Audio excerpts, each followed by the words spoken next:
years ago, I had a really 9-to-5 job working as a policy analyst that entailed a lot of reading, researching, coming in and out of the office. And one day I walked into my boss's office and I told him, I've become completely obsessed with Bitcoin. I can't do anything else. I can't think about anything else. So I quit. And I'm going to work in the cryptocurrency industry. Blank stare, obviously. He was a bit surprised. A lot of people in my family, my friends, my industry were very surprised. They all thought I had a promising career in the establishment.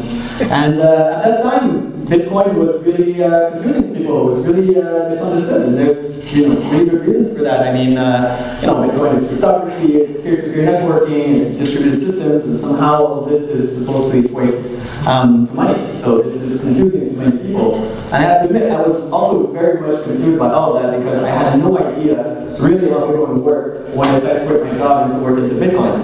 And there's another reason why I did that is because there was certain principles or certain philosophies, and you could feel something about Bitcoin, and that's really got me excited. And the reason why I'm here today is to share this passion with you all. Some of the reasons why I decided to quit my job and go to Bitcoin is the opportunity to tear something that's old down and to rebuild something new, which doesn't come very often in our lifetime. It's also to write a new chapter in the great history book of money, which is a very long and very intriguing, interesting history.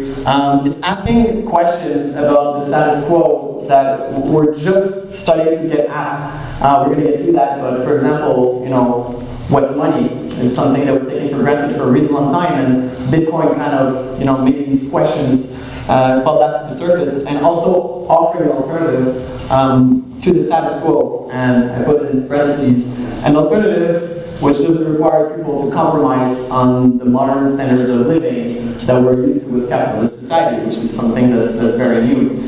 So I clearly remember the first time that I heard about Bitcoin. It's my friend Guillaume who told me about it, and as soon as he explained to me the concept, this is what I thought of, a quote by Henry Ford, which says that it's well understood that people of the nation do not understand banking and money, and if they did, I believe there would be a revolution tomorrow morning. And I told myself, well, this is that time right now. So, what's the point? Before I continue, I'm gonna tell you a bit how this presentation is gonna go. Initially, I thought about talking about decentralization as a broad concept of society, and the decentralization of money is a fundamental part. And in fact, throughout this presentation, I really realized that I really need to focus on this one. So I'm going to talk mostly about the decentralization of money and the other aspects of a decentralized society. You can infer yourself later on based on that. So I'm going to start to talk about the problems that Bitcoin is trying to solve. These are political problems, these are economic problems, and then I'm going to really detail how the technology works. So, I'm going to definitely be slightly biased, but I'm going to be able to give you the tools for you to make your own judgments on what Bitcoin is worth, because I think you'll get a pretty good understanding of how it works. So, what's the point? Well, I'm going to start with a few observations about our current, political economy, especially as it relates to money. So, observation one: in any monetary financial system, there's just certain tasks that need to be completed for the system to work. There's a lot of them. I listed a few general broad tasks that need to be performed by people for our system to work. First of all, it's keeping track of assets, right? So being able to associate assets to people. So when you go to the bank, you know that you have a certain amount in your bank account, and there's a whole system that's designed to let everyone know that this is your money, and there it is. Safeguarding it, making sure that it doesn't get stolen, and making sure that you can always have access to it, and only the rightful owners have access to it. The first one is performed by banks, financial institutions. They're all financial institutions, but the second one is also by payment processes like Visa, authentication of your chip and PIN, numerous middlemen. There's clearing and settlement between financial institutions. So when you send money from TD to RBC, there's institutions in between that make sure that the settlements get cleared. Processing payments. So coordinating transfers of money, and most importantly, issuing money and preventing counterfeiting, which is in our modern society done by central banks and mostly by banks. So, observation 2, all these tasks are centralized within the hands of a few middlemen. And these are really, really important tasks, and there's really very little amount of people who are doing them. This is how we kind of see the economy, right? These are all transactions between individuals, and the economy as a whole is, more or less the sum of all these transactions. It looks to be very smooth on this graph, but in reality, this is more of what a typical retail transaction will look like. And this is a simplified version because there's many, many, many more middlemen. On the first row, you see what happens when you try to do the authentication process. So with a credit card, for example, it's going to go through a POS device, a bank, the Visa network, and another bank, and go back to the POS device and say, yes, you're allowed to spend that money. And then once you spend that money, the settlement goes through acquiring banks, payment processors, and all of this, obviously, system is not free. These people don't work for free. It costs a lot of money. This is what we can conceive very broadly the banking system to be like. It's just institutions that have closed books, closed ledgers that are coordinated within each other. And this is a more accurate depiction. Essentially, it shows you 4 banks which are coordinated together by a clearinghouse, which has one centralized ledger of all the accounts. So this is more or less a very, very centralized system.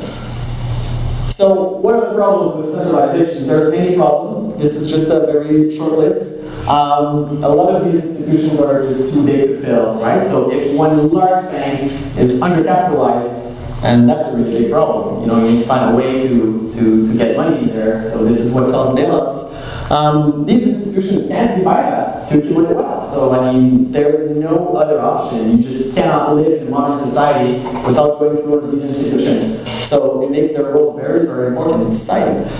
They have absolute control over all transactions. The Interact network can shut you down at any time.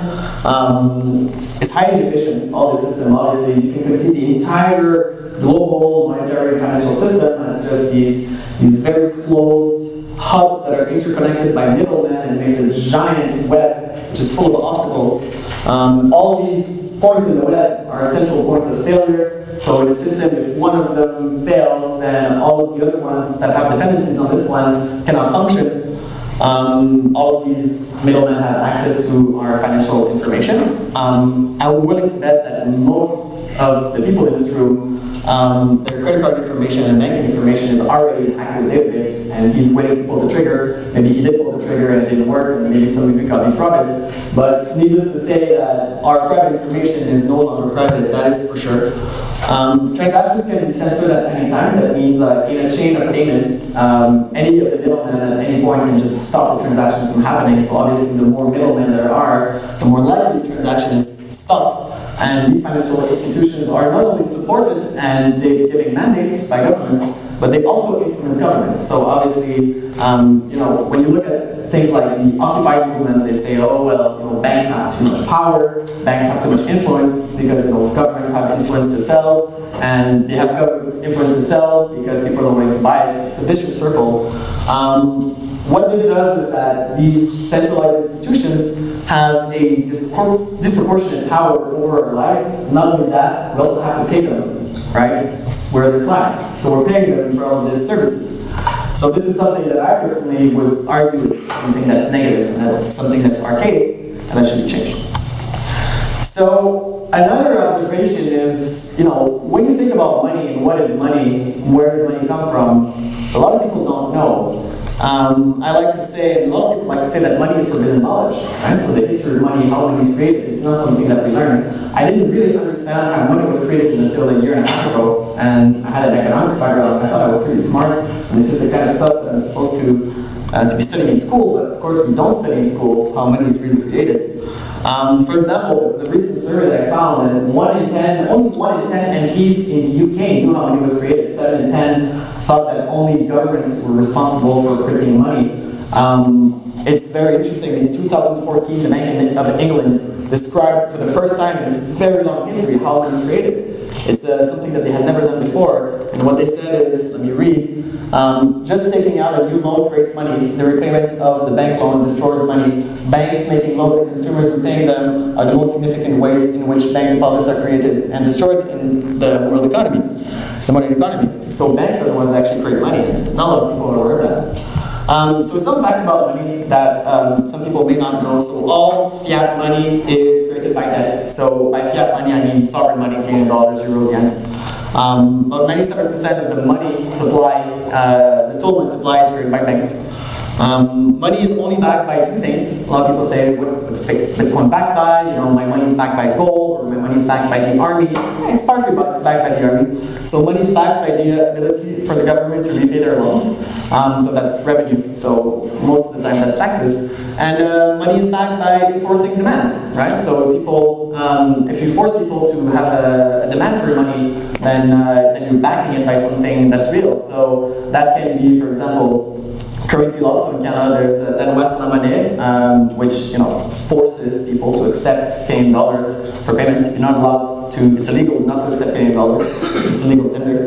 And some things like the petrodollar, for example. So the U.S. enforcing other countries to trade in U.S. dollars, so that there's a continuous demand for the US dollar in the markets, keeping the value of the US dollar up. This is really bad stuff. A lot of people kind of know that the US went to a few wars for oil. Not a lot of people really understand why they went to war for oil. A lot of people think that it's because some countries wanted to not use the petrodollar anymore and use another currency to trade in oil. So it's a very big power that they have. There's not enough real money in the economy to repay all these loans. You can derive whatever conclusion you want from that. It's a for-profit system, so these banks and these central banks are making a profit from the system. It's not a non-profit endeavor. And recent trends in monetary policy are really radical experiments in monetary policy. This is not something that's traditional or stable. This is not something that's been tested before. For example, keeping interest rates at 0 for 8 years in a row, that's something that's very radical. It's very new. We don't know what the results are going to be. And quantitative easing also is something that's very new. What I realized through gathering all this information, studying how money is created, and going back to my economic textbooks, is that one of the biggest premises in economics is just dead wrong. And most economics professors will just, they'll just read it out and they won't really question it. And the premise is that banks are not simply, the premise is that banks are intermediaries between savers and people who will borrow money. Well, that's not exactly true. Banks create money and they use deposits as leverage, which is very different. Another emerging fact about money, this is very new, is that ownership of money is very ambiguous, right? So when you look at certain situations in Europe, certain rules have been changing, G20 rules were changing. In some countries now, deposits are investments in banks, and if the bank goes under, then they can recapitalize with their deposits. So when you deposit your money in the bank, it's no longer exactly yours. It's kind of an investment sometimes, or it's kind of a loan sometimes. So it's not supposed to be confusing, right? So this is some of when the Bank of England released their paper in 2014, which is a really good read. The first line is, this article explains how the majority of money in modern world is created by commercial banks making loans, which was quite groundbreaking because it kind of vindicated a lot of what the Bitcoin people and the gold people were seeing. So this is just a broad overview of how money is created. I'm just going to read quickly through the steps. For those of you who don't know how money is created, well, this is it. So the first step is the government creates an IOU, which is a bond, which is a debt, and it puts the public basically on the hook to pay it back, right? It's national debt. The Treasury will swap this IOU for currency with the central bank. In the US, it's the Federal Reserve. So the Federal Reserve has a special power. It has a checking account that doesn't have any money in it, but it's allowed to spend from that checking account when it's swapping IOUs. So the process by which the Federal Reserve purchases IOUs from the Treasury is what creates the initial, when we talk about government printing money, this is what we're talking about. It's the Federal Reserve buying debt.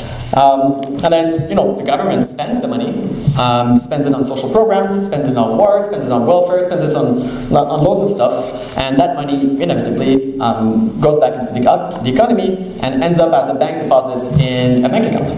The banks then multiply this money. They don't actually multiply it. They'll just, when you deposit $100, in the US is a ratio of broadly 9 to 1. They'll just loan it out to other people.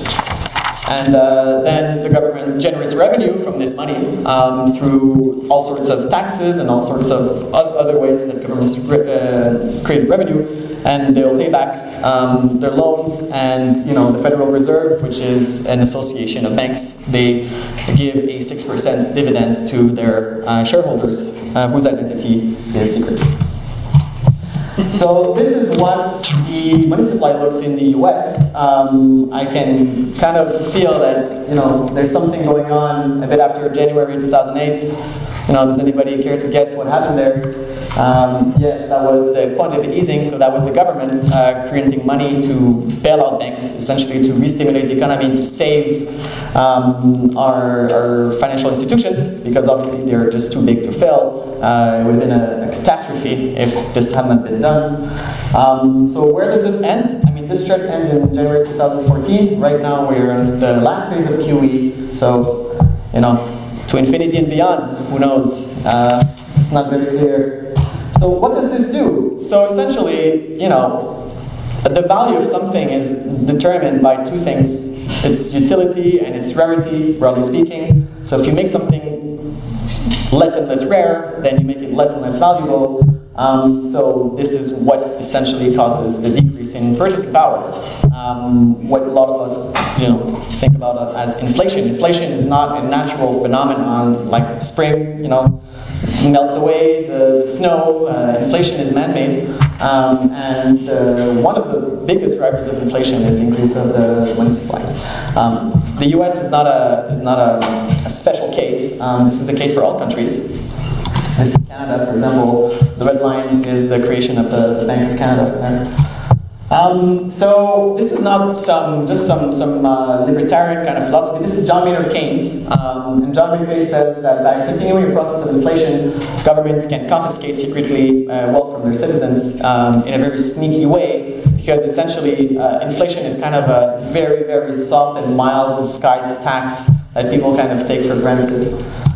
In history, this has caused many problems. Not to say that inflation always causes problems, but there are certain very specific cases where inflation has caused a lot of problems, and specifically the debasement of the currency. So, like quantitative easing, printing or creating more money for specific things. For example, the Roman denarius. The Romans took out the silver from their coins and introduced copper to create more money, essentially to pay their mercenaries, to pay their armies. And at some point, the Roman denarius had no moral value eventually, and we all know what happened to Rome after that. Not to say that is the only cause, but it's for sure certainly one of the leading factors. In Germany also, from 1918 to 1923, devaluation of the currency for many reasons. Maybe it wasn't the government's fault because they had some debts to repay, but nevertheless it led to hyperinflation and social disintegration, and we know what came after that. Actually, I have a little prop for you here, because there's been, hundreds of cases of hyperinflation. A lot of people don't know that the Civil War in the U.S. was partly won by the North because of the debasement of the currency of the South. This is $100 trillion from Zimbabwe, which is obviously the most publicized, case of hyperinflation. But it's not that Zimbabwe tried something different from everyone; they just went at it a bit too fast. So fiat money, national money, it's a system based on trust. Why do you accept, this money? Because you trust that it will be accepted somewhere else, right? So the only reason why you get paper for your labor is because you know that that paper is going to get you food and gas and... Excuse me. Yeah. This is fascinating, but can you turn the volume down? Sure. It's ringing, and I'm afraid it's going to get... Absolutely. Is it loud in the back also? Right. Okay. I'll bring it down just a tiny bit. Thank you for that.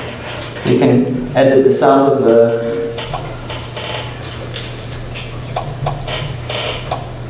Is this better? Much better. Can you guys hear me at the back also?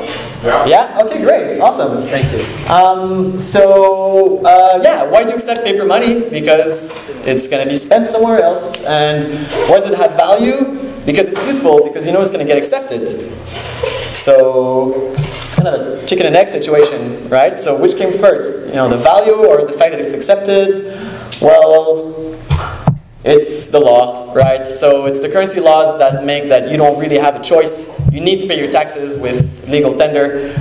So by de facto, the government makes it something useful. So it's not something that's really natural.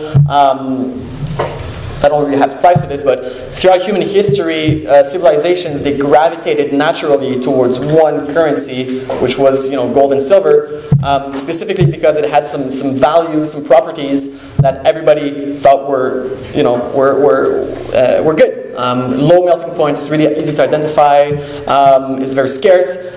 So these currencies that we're using today, whether we realize it or not, we don't really have a choice. No, we don't have a choice. So this whole system is based on trust, and that's a problem because only 14% of people worldwide trust their governments, according to Edelman 2014. Confidence in banks this is a downward trend, and I just found the last numbers from 2015. It's really bad actually. Only 12% of people have a great deal of trust in banks, and 28% of people have either a great deal or quite a lot of trust in banks. So this is very problematic. This is a quote from a famous quote from the Rothschild, which states that give me control of nation's money, and I don't care who writes the laws, because it becomes apparent that the power to control money is the ultimate power of a state and of financial institutions, and all other powers, most are derived from that. So what do we do when printing money doesn't solve the problems created by printing money? Then you need to start looking for a plan B. And this is where my interest in Bitcoin began. And I'm going to explain to you, technically speaking, so now we're going to switch to the science part. And it's going to be very sciencey, so if you have any problems understanding, it's quite normal. This is the birth of Bitcoin. This is what Bitcoin looked like.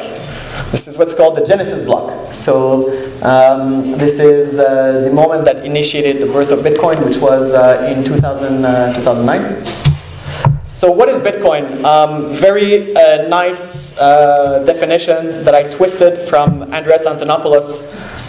Bitcoin is a collection of concepts and technologies that form the basis of a decentralized transaction network and monetary system. Bitcoin is a technology, Bitcoin is a transaction network or payment system, and Bitcoin is a currency. It's not three different parts of it, it's three different aspects of it. Technology is the payment network, is the currency. When we talk about technology, what are we talking about? There's four broad elements that are defining of the technology. It's a Bitcoin protocol, which establishes a decentralized peer-to-peer network. Does anybody here not know what a peer-to-peer network is? It seems like a lot of people are familiar. Okay, great. The blockchain is a public registry of all transactions. The concept of distributed mining is one of the fundamental pieces of technology in the blockchain and Bitcoin, which is a decentralized system of mathematical issuance of tokens or money. And a transaction script, which is a decentralized transaction verification system, which was invented by Satoshi Nakamoto. Important concepts, so what are the concepts that are related to Bitcoin? An anonymous cash, electronic cash, that's a push mechanism and not a pull mechanism. So for example, this is really important. The title of the white paper was going to see is called an electronic cash system. So there's a difference between a credit card transaction, for example, or a debit transaction and cash transaction. When you give cash to somebody, it's in your possession and you give it. And when you pay someone with a credit card, you open your books and you say, here's my money, come take a little bit of it, don't take too much. So that's a pull transaction. Incentive structures. So the concept of Bitcoin is to establish just an incentive structure. By itself, there's no participants, no one's forced to participate. All behavior in Bitcoin is voluntary. Nobody is altruistic at any point in time. No behavior is ever coerced or forced. There's also a concept called distributed consensus or crypto economics, as we'll get to, proof of work. This is what differentiates currencies like Bitcoin to some of the private blockchain concepts that some banks want to develop. And a concept called smart contracts, which is contracts that are self-enforcing and programmable. They're enforced by a blockchain consensus. Also, these are key key concepts. So the origin of Bitcoin, you can trace it back to a movement called the cypherpunks in the 90s. These were 90s and 80s. These were mathematicians that were very concerned about the outlawing of cryptography, and that were advocates of cryptographic tools for anonymity and privacy and encrypted messages. Very nice quote from Timothy C. May in 1992, which obviously predicted some of these things. Just to show you that this is something that's been thought about for a really long time by some really smart people. Two people may exchange messages, conduct business, negotiate electronic contracts without ever knowing the true name or legal identity of the other. Methods based upon public encryption. People like Hal Finney, Timothy C. May, Adam Back, all pioneers, which Satoshi Nakamoto, the inventor of Bitcoin, was inspired from. Also Nick Szabo, a very influential figure in this space, who almost came up with a Bitcoin-like solution just before Satoshi Nakamoto. So, Satoshi Nakamoto is the inventor of Bitcoin. He's an anonymous programmer, obviously a cryptographic fan, although probably not a master of cryptography. The birth of Bitcoin is the publication of an academic paper called the Bitcoin White Paper by all of us, Bitcoin and Peer-to-Peer Electronic Cash System. It basically is the conceptual and technical document which lays the foundation for the Bitcoin system. And in 2009, the system was implemented as an open source software which was released for free on the web. For those of you who don't know what open source software is, it means that there's no license, the code is public, anybody can review it, anybody can modify it. So who is Satoshi? It doesn't matter. So it's quite an active project. This is a snapshot of the GitHub I took yesterday, I think. So there's 330 contributors to date to the Bitcoin code. A lot of commits there. It's quite active. Okay.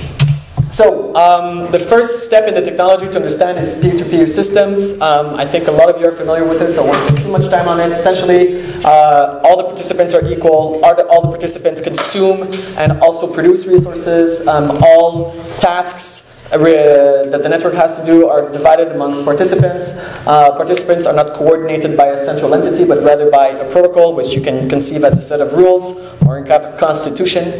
So if you don't follow the rules, then you're just not part of the network. It's just how it is. And to become a participant, all you need to do is download software. So this is a more clear overview of what the Bitcoin network actually looks like. All of these are nodes, different nodes. All nodes are equal, but the nodes have different functions. We'll get to that. But it's a distributed network also. So there's a slight difference between decentralized and distributed. There's just really no one node that has anything special. For example, the internet is very decentralized, but it's not quite distributed. So you can think of Bitcoin as like the missing protocol in the toolkit of internet protocols like TCP, IP, FTP, SMTP, HTTP. Bitcoin is just another protocol in those leagues, except it's for the transfer of money. So let's get right to the technical aspects. So essentially, the Bitcoin nodes, a node is a participant software in the network. There's four, I added a new one, 5 main functions: broadcasting transactions and relaying them, validating them, timestamping transactions into the blockchain ledger, creating new Bitcoins, and storing the database of Bitcoin transactions. Those are the main functions. And what does this mean? It means that all the tasks that I was highlighting before, the tasks necessary for the system to work, they're performed still, but not by a bunch of people, but by everyone at the same time. There's no central authority, there's a lot of redundancy, efficiency is optimal, and participants are coordinated voluntarily. And everything is done just through self-interest rather than established powers. So to understand Bitcoin, math is crucial. This is what I was missing when I got into Bitcoin, and I never really understood how it worked until I understood this. The first technological piece that you need to get is public key cryptography. It sounds fancy, it's not that complicated. It's a branch of mathematics. It's a type of algorithm which consists of a pair of two pieces of data, a public key and a private key, that are mathematically linked together. The private keys are generated randomly. Public keys are derived from private keys, so if you have a private key, you know what the public key is, but not vice versa. Messages. Has anybody used PGP? PGP software? Quite a few people, right? So this is, you'll recognize some of this. Messages can be broadcast from public keys, and messages can be signed with private keys. Anybody can verify that a message that was sent from a public key is valid just by seeing the signature and the public key. You don't need to see the private key to know that the signature was valid. Public keys are used to encrypt and verify signatures, and private keys are used to decrypt and sign messages. Why is the math so important? Because a Bitcoin, when we talk about a unit of Bitcoin, the good stuff, what we want to get to, a Bitcoin is just a chain of digital signatures, of cryptographic signatures. The chain of signatures is essentially a chain of ownership being passed from one person to another. There's nothing other than that behind it. It's just a chain of signatures. So when you see those Bitcoins in the newspapers, those gold Bitcoins, it's obviously, it's not what it is. It's just very difficult. You don't want to put that in the Wall Street Journal. It's not very sexy. So to understand Bitcoin again, a piece of the puzzle is Bitcoin wallet software applications. So this is what allows the common mortal to interact with the Bitcoin network without dealing with all of that math. So they're just software, open source software. Expert recommendations right there for you, the newbies. Mycelium is Android-based open source software. Red Wallet is iPhone-based open source software. CoinKai is actually a company. It's a web-based wallet, and Electrum is the wallet of choice for PCs and Macs. So what do they do? What are they? They're keychains, right? All they do is they manage pairs of public keys and private keys. This is a Bitcoin address, which is a friendly-looking format of a public key. This is a private key, another friendly-looking format of a private key. So what do? They generate pairs of private keys. They construct transactions. They take out the private key from storage and sign transactions. They broadcast transactions to the network, and they can consult the Bitcoin blockchain to obtain balances. You'll understand all of this a little bit later, I think. Okay. So the important part is the blockchain, so the central register of Bitcoin. To understand Bitcoin is to understand how the blockchain works, essentially. So before I go into what the blockchain is, I'd just like to take a step back and talk about another monetary system that already existed, which I think is the closest in concept that Bitcoin can never go to, which is the rice stone system of the Yap Islands. Does anybody know about this monetary system here? Yeah, it's very good. Like 8, 9 hands, 10 hands, very impressive. Not a lot of people know about this, obviously. So in the island of Yap, which is in the South Pacific, Fiji area, there's not a lot of scarcity on the island. There's coconuts and fish and palm trees, so nothing is really good to use as money. But on neighboring islands, there's these big slabs of stones. So the tribes, they used to go to these other islands, and they would, at the risk of their life, take these huge slabs of stones on these pirogas and these little sailboats and bring them back. And once you bring back a big piece of stone, then you have the right to spend it.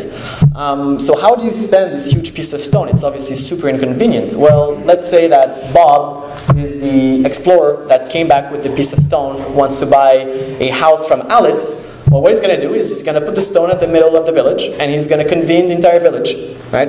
And he's going to maybe ask the Grand Chief to convene a meeting, and he's going to say, everyone's present, everyone's listening. Does everybody agree that, I brought this stone back, you all saw me, right? Okay, good. So I have the right to spend it, nobody disagrees, correct? I am going to give ownership of this stone to Alice. And in exchange, Alice, what are you going to do? Yeah, you're going to give me your house. Everybody's here, everybody agrees, the exchange occurred, great. the exchange is done, the stone stays in the middle of the village. It doesn't move, but in the heads of everyone, the stone doesn't belong to Bob anymore, it belongs to Alice. Now what happens if Bob wants to spend the stone again? People are going to say, what? I was there, I saw you spend it already, you don't have the right to spend it. What happens if John wants to spend the stone? Everybody remembers that it's Alice's stone, so only Alice has the right to spend it. So there is a collective memory of ownership which is in people's heads, and that is the equivalent of the blockchain. So the blockchain is the equivalent of the collective memory of the participants, but infinitely scalable, and in computers, and digitized, and in a much grander scale, much more efficient. So the blockchain is a registry, it's a ledger that contains the entire transaction log of the Bitcoin history. When you download the blockchain, you download every single transaction that ever happened. It contains all the Bitcoin addresses and all the balances, so this is how we know who has how much money. It's hosted on the computers of the participants. You physically download it and put it on your machine, so that some people say, oh, what happens if the internet gets shut down, are we going to lose all the data? Well, no, it's on machines, so we can just look at the ledger. It's 100% public and searchable, so you can use a few software called block explorers to you type a Bitcoin address and you'll see all the transactions going in and out of that. So how do Bitcoin transactions work in relation to that ledger? These public addresses, these wallets, all of that stuff, step by step. A user, like myself, I'll select an amount and I'll specify a Bitcoin address of the recipient, kind of like an email. The wallet will transform this information, like 1 Bitcoin to this address, into a transaction script. It will take the private key associated to the Bitcoin address to which a balance of Bitcoin is associated. It will sign a message, put the private key back in its little folder. It will broadcast the transaction, and when I mean broadcast, I really mean like a radio wave. I mean, the wallet will send the transaction to the 8 connected nodes, which will rebroadcast it to the 8 connected. Actually, the first node is going to verify that the signature is valid, and then if it is, rebroadcast it to the nodes. It takes a few seconds for all the nodes in the network to see it. You can broadcast a Bitcoin transaction over radio. Internet is just a medium, essentially, to this math. Each node that has a full copy of the blockchain will update the blockchain to reflect that this transaction. So, for example, I have, this Bitcoin address and 10 Bitcoins associated to it. I'll instruct all the other participants saying, hey, you see that I have 10 Bitcoins, right? I don't want 10 Bitcoins anymore, I want 9 Bitcoins. And the difference I want to be to that Bitcoin address. And everybody, please, modify your ledgers. And it's just a consensus system, right? So if I follow the rules, then everybody follows the rules. So what's the point? Okay, so let's go back to the chart that we had before. So you'll remember this. So I'll show you what I think Bitcoin looks like as compared to that. So instead of having these closed kind of ledgers that are linked together by middlemen and by clearinghouses, everybody has a copy of the ledger there, so the transaction is peer-to-peer. Obviously, it goes through the network, but in essence, when I send money to someone, there's just me and the network in between, but the network is not a middleman, the network is more like a railroad. And when you look at the situation between the institutions, so you can have peer-to-peer, but you can have financial institutions with financial institutions that are linked together with this distributed ledger. So instead of having multiple isolated silos, you have one big, huge database. So for those of you, has anybody never seen a Bitcoin transaction ever? Okay, so this is a Bitcoin transaction I filmed myself doing a few months ago. Because I can't do it on my phone, you wouldn't be able to see. So I'm just going on the Block Explorer right now. I'm just I think what I'm doing is I can't remember what I was doing. Oh yeah, I'm going to the Bitcoin Embassy's website and I'm looking at our donation address. So obtaining that donation address, and I'm putting it in a Block Explorer, which is the search engine for the blockchain. So you can see the balance that I have, the number of transactions that we received. They're all incoming because we don't spend those Bitcoins. So these are all the transactions, fully searchable. Obviously, for the transaction to occur, everyone needs to see it, so it's always public. I open a wallet, I input the Bitcoin address in the field, I put the amount, very cheap, 0.5 cents, confirm it, I send it, and boom, it's just reflected in the ledger right away. So that's it, that's a Bitcoin transaction. I can click on the transaction ID and see where it came from. There's my Bitcoin address, and there's the Bitcoin address's Bitcoin address. And that's a Bitcoin transaction for you. Very, very simple. So what problem does the blockchain solve? Let's see the time here, sorry. What problems does the blockchain solve? A few problems, actually. One of them I won't get into too much. Is anybody here in computer science? Oh, okay. So some people in computer science, did you learn about the Byzantine generals problem or Byzantine fault tolerance in one of your classes? By show of hands? No? I'm not in programming. I was told this was a common thing to teach. Anyway, it's a thought experiment about the problem of having consensus over an unsecure network. Essentially, the idea is that you have a bunch of generals that want to attack a city, and the only way that they can succeed is if they attack at the exact same time, and they can't trust the messengers, and they can't trust that the other person is a spy. So there's no way of coordinating for the attack. So it's kind of a paradox. But really what the problem solves is the double spending problem, which is, for example, let's say that you send money to someone from your bank account and they see it reflected in their balance, but your bank hasn't taken it out of your account yet. You can technically spend it to someone else.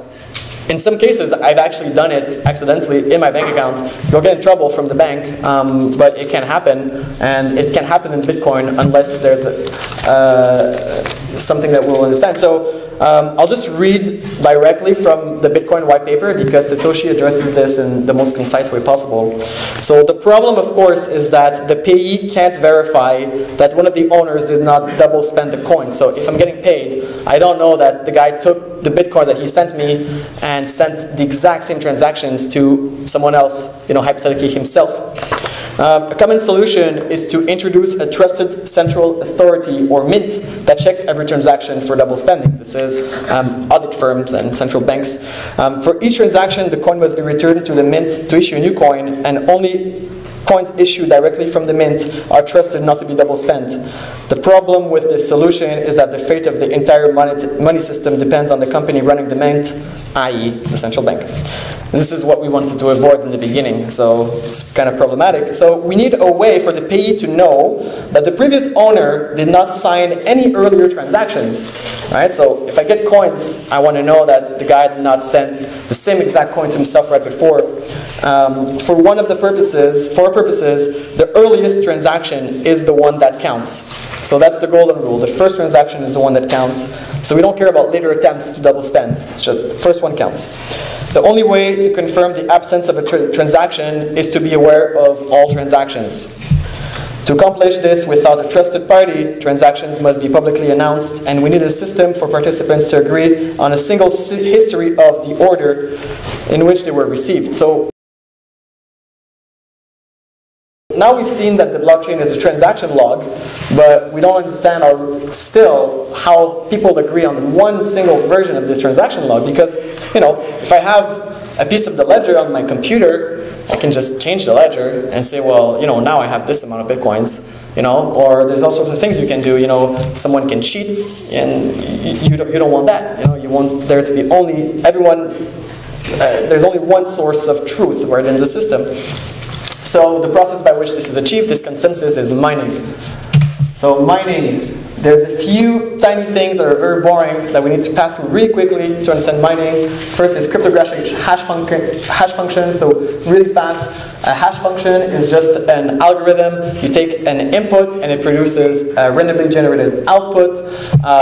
If you change the input in any way, like if you take the Encyclopedia Britannica and you change one dot, we'll create a randomly different output that has no link whatsoever to the first one. It's one way, so from the output you can't guess the input, and the algorithm in question is SHA-256. So The objective of mining is to establish consensus on the content of the blockchain, agree on one single transaction history.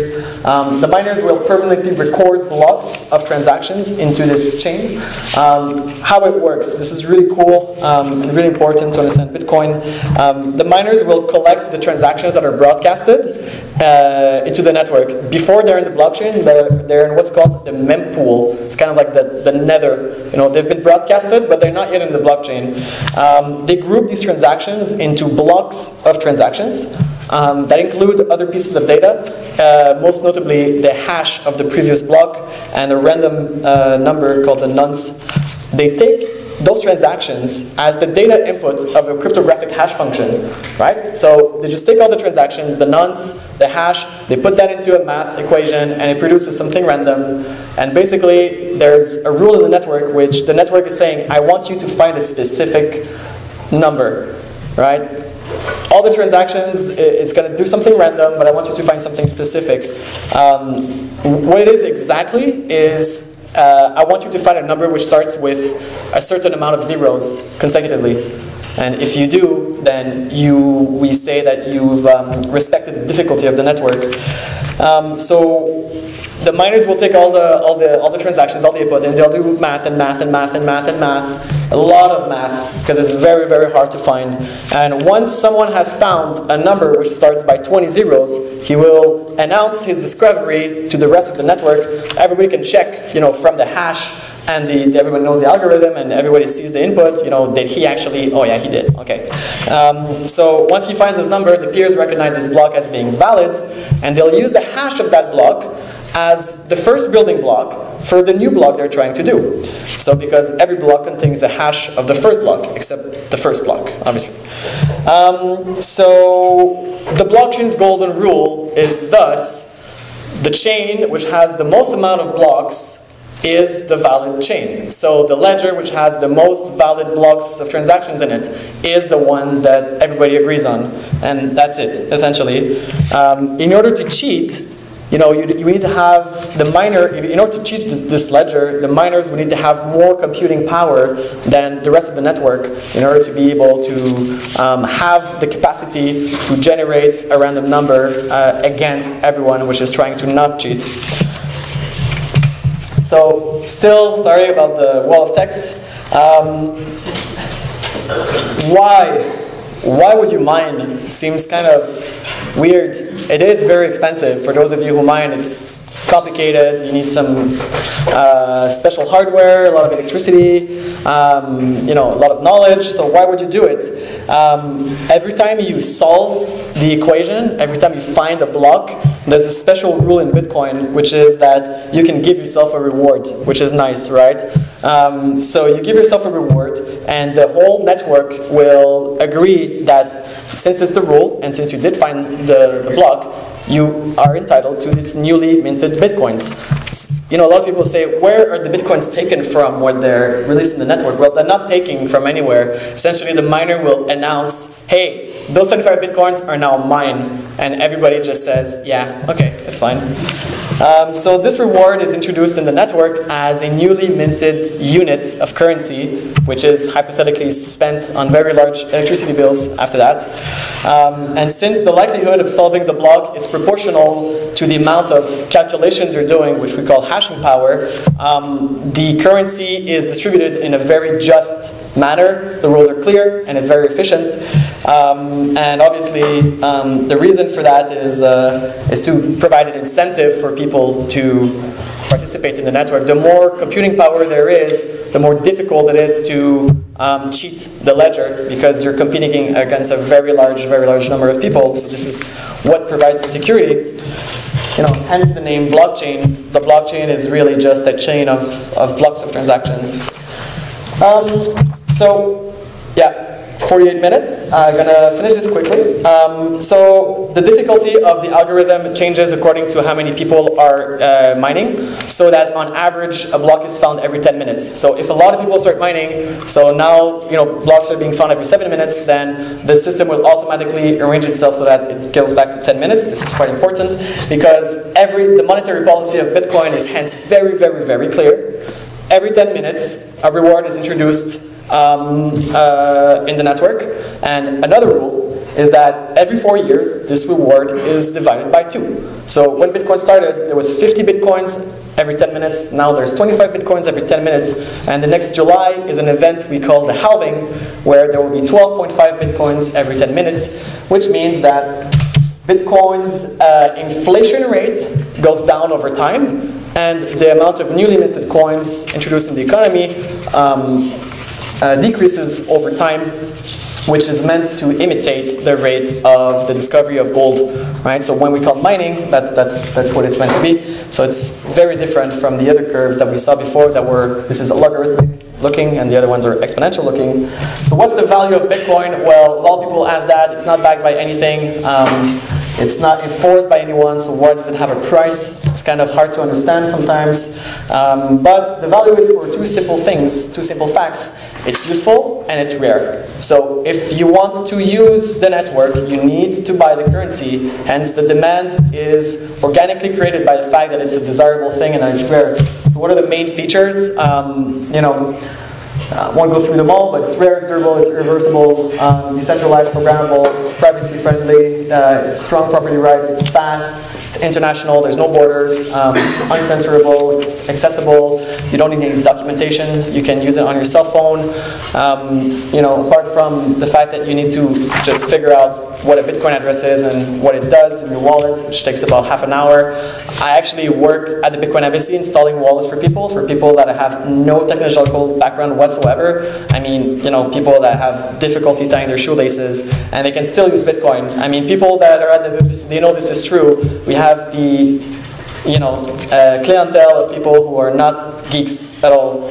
So it's quite accessible, beside the fact that most people think it's only Bitcoin. So where do we go from here? Well, the goal is to reboot the financial industry, to turn it on its head. Bitcoin is a technological layer, but we need a human layer on top of businesses and industries to make it more accessible. So these are wallets, these are financial institutions that are dealing in Bitcoin. These are places that allow you to spend Bitcoins everywhere, to loan Bitcoins, to hedge yourself against the price, to safeguard your Bitcoins, Bitcoin ATM companies, Bitcoin vending machines, banks that will give bank accounts to Bitcoin companies, because in Canada, all the banks are closing down all their bank accounts. One of my friends has a company called Bitcoin Consultants. He's a security consultant. He got his bank account shut down because the name Bitcoin was in it. There's a lot of banks that are starting that. Payment processors that are Bitcoin friendly. So where do we go from here as an ecosystem? Where can't we go, right? I'm going to show you a few models, and I literally did this on top of my head before I came here. These are just a few examples of Bitcoin use cases. I'm going to go through them one by one and rapidly describe what it can do.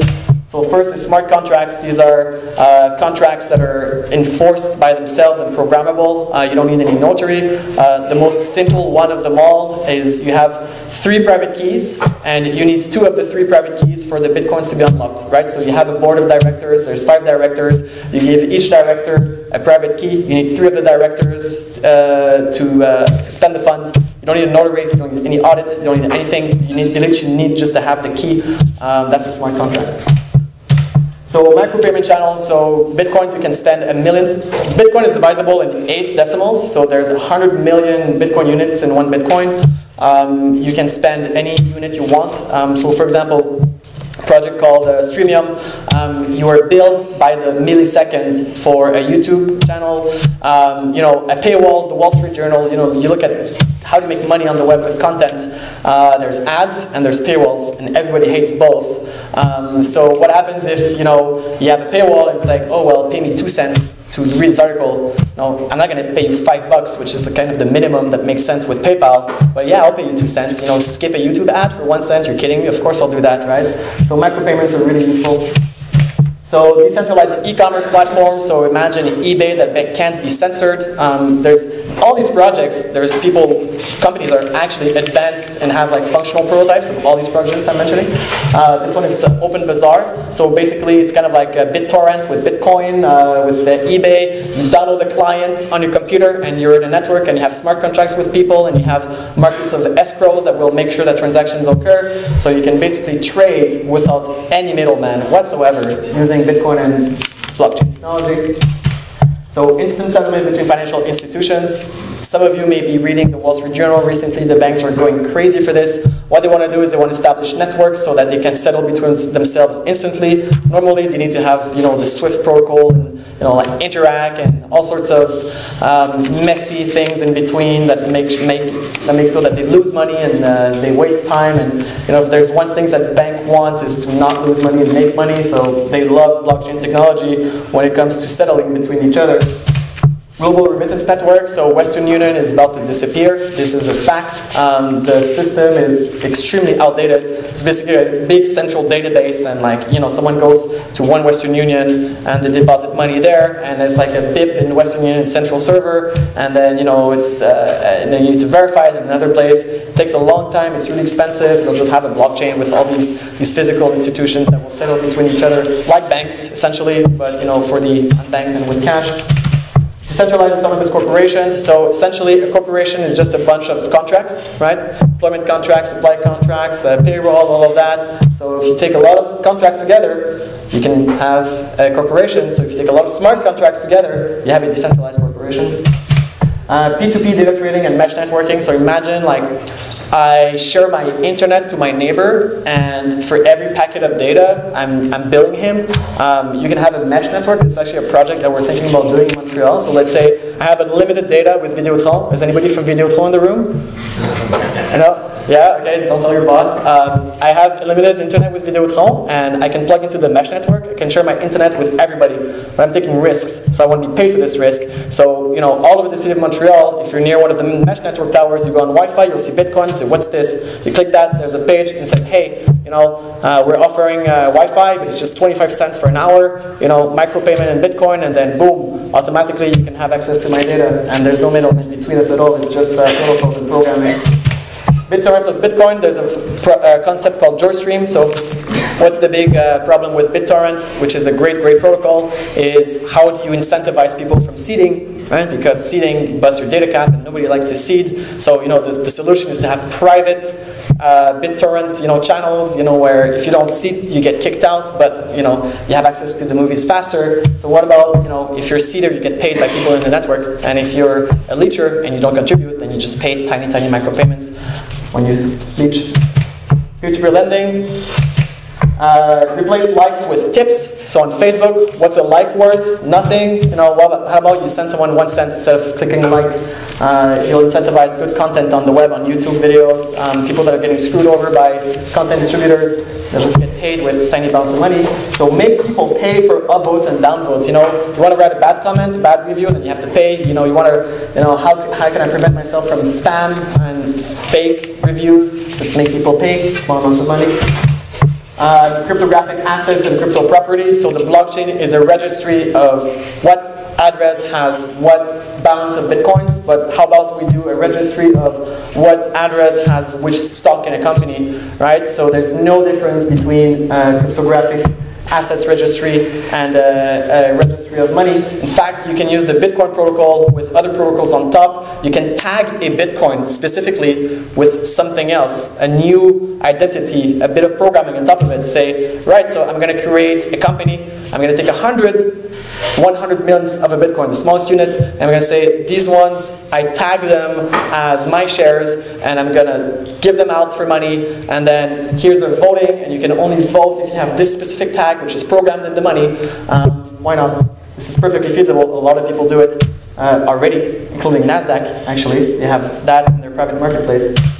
Equity crowdfunding. So if you have the programmable assets, then you can, what's the minimum amount required? Do you have to be an accredited investor? No, it's 1 cent to invest in my company, and you can be in Bangladesh, and I don't even know who you are, but you're going to get a dividend anyway.